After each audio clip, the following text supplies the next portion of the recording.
ल आज थोरीको दारामा यो हामीले हालिराखेको छन् त यो कुनै पार्टी कुनै नेतागत कुनैले पनि होइन किनकि हामी ठोरीवासीहरूले नै सबैजना एकता भएर हामी सबै मिलेर हामी युवाहरूको तर्फबाट आज राष्ट्रिय झन्डा पनि हामीले फलफलाउन सफल भयो है।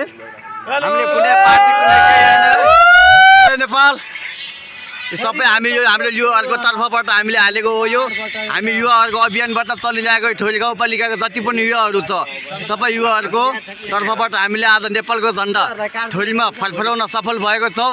सबैजनालाई हामी यस ठोरीको सेतो पहाडमा हामी युवाहरू मिली सबैजना ठोरीवासी युवा एक भई झन्डा फलफलाउन सफल भएको छौँ। र हामी युवा भनेको खुल्ला नै हो के होइन, जतिजना आउनु भएको छ त्यतिजनालाई हामी सबैजनालाई स्वागत गर्न चाहन्छौँ। यहाँ आउने जतिलाई देख्न सक्नुहुन्छ।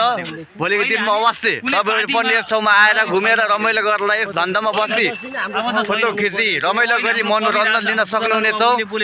देख्न सक्नुहुन्छ हामीसँग अहिले थोरी पेजका समीर तिमिल सेना र हामीसँग नयाँ ठोरीका पक्कु पनि हामीसँग हुनुहुन्छ। यतिखेर सक्नुहुन्छ। यहाँ आउने जति सबैजनालाई धन्यवाद।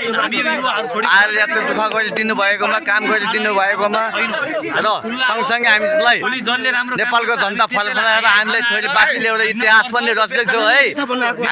हामी ठोरीवासीको लागि यो एकदम हामीले गौरवको कुरा हो है। जय नेपाल, जय चन्द्र सूर्य।